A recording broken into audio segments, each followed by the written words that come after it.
कोटा में नानता थाना क्षेत्र के बूंदी रोड पर एक डंपर चालक से अवैध वसूली और मारपीट का गंभीर मामला सामने आया है। डंपर चालक गिरिराज खटीक ने पुलिस में रिपोर्ट दर्ज करवाई कि वेदांत कॉलेज के लिए मिट्टी ले जा रहे डंपर को रोककर कुश मित्तल और उसके साथियों ने जबरन पैसे की मांग की। जब गिरिराज ने पैसे देने से मना किया तो आरोपियों ने डंपर से खींचकर उसकी पिटाई की और जातिसूचक गालियां देते हुए आग लगाने की धमकी भी दी। इस मामले में नानता पुलिस ने विभिन्न धाराओं और SC/ST एक्ट के तहत मामला दर्ज कर जांच की जिम्मेदारी शहर के DSP को सौंप दी। बताया जा रहा है कि कुश मित्तल पहले भी अवैध वसूली के आरोप में जेल जा चुका है। अमृतम कॉरपोरेशन के मालिक सौरभ खांडल का आरोप है कि कुश मित्तल और उसके साथी लगातार डर का माहौल बनाकर अवैध वसूली करते रहे हैं। इस घटना के बाद से आरोपी फरार हैं और गिरिराज खटीक एवं कंपनी मालिक सौरभ खांडल ने SP सिटी से आरोपियों की गिरफ्तारी की मांग की है। वहीं खांडल का ये भी दावा है कि कुश मित्तल और उसकी पत्नी मानहानि का प्रयास कर रहे हैं। यह मामला न केवल अवैध वसूली बल्कि संगठित अपराध की भी ओर इशारा करता है। क्या पुलिस जल्द ही आरोपियों को गिरफ्तार करेगी, ये देखने वाली बात होगी। 9 तारीख को कुश मित्तल, उसका भाई अंकित मित्तल और सिद्धार्थ जैन और अन्य 3 गाड़ियों में भर के आए। मेरा डंपर आ रहा था, उसके गिरिराज जी खटीक उनके ड्राइवर थे। उनको रोका, इनके साथ मारपीट की, इनसे जातिसूचक शब्दों से अपमानित किया। इनको रोक करके कहा कि इस क्षेत्र के अंदर यदि कार्य करना है तो हमें पैसे देने पड़ेंगे। मैं इस क्षेत्र का माफिया हूं, मेरे बारे में जानकारी कर लेना।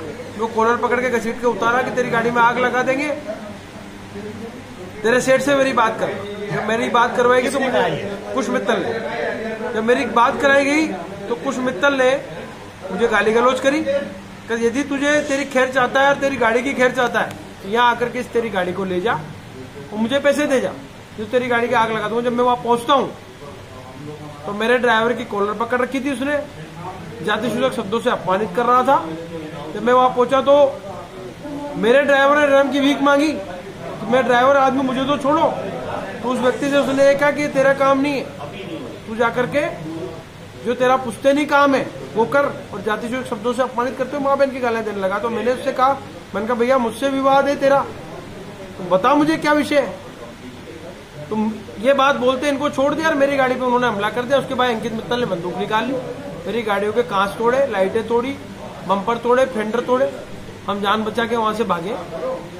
दूसरी चीज, कुश मित्तल पूर्व में मेरा पार्टनर था, आज के 7 माह पहले 7 साल तक मेरा पार्टनर रहा है। इससे ऑन बुक्स में 82 लाख रुपए मांगता हूं और अन्य मेरी गाड़ियों का किया हुआ कार्य जो है उसके नाम पे इसने फर्जी बिल बना के फोर्जरी कर रखी है। मेरे पूरे ड्राइवरों को और मेरे स्टाफ को धमकाने का प्रयास करता है। ये प्रकरण और इस प्रकार के घटनाक्रम इसलिए करने का प्रयास कर रहे हैं ताकि वो रकम डूब जाए, मेरा पैसा ये नहीं दे। पूरा परिवार इसमें शामिल है।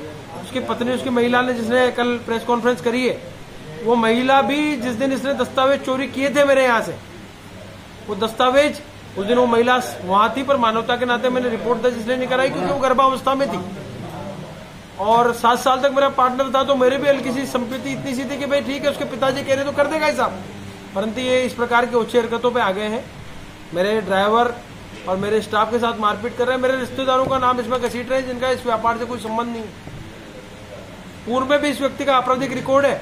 बद्री के नाम पे पैसे अवैध चोट वसूली करता हुआ नानता थाना पुलिस ने इसको गिरफ्तार किया है। 4 दिन जेल रहा है। उससे पूर्व में रामपुरा थाने के अंदर एक ड्यूटी पे कांस्टेबल था, ऑन ड्यूटी कांस्टेबल को इसने, इसके भाई अंकित मित्तल ने मारा है। इस प्रकार का एक घटनाक्रम हुआ है। दूसरे पक्ष का कहना है कि 2 करोड़ रुपए करीब मांगते हैं। तो सर वो रिकॉर्ड देना, मैंने तो रिकॉर्ड दे दिया मेरा, वो रिकॉर्ड दे इस चीज का।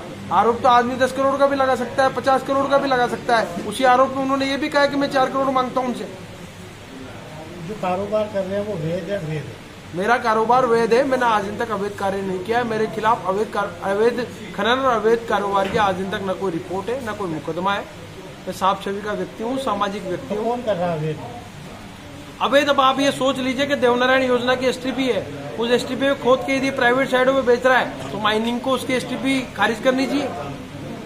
व्यक्ति यदि मिट्टी के खनन का कहीं एक जगह का STP शॉर्ट टर्म परमिट अल्पावधि अनुमति पत्र प्राप्त करता है, देवनारायण योजना के अंदर मिट्टी की क्वांटिटी खत्म हो चुकी है, सिर्फ वो बिल के अंदर सबमिट करने के लिए STP बनाएगी 2 महीने का एक्सटेंशन लेकर के। उसके नाम पे ये व्यक्ति खनन करता है और निजी फार्मों पे पैसे लेकर के मिट्टी को डाल रहा है।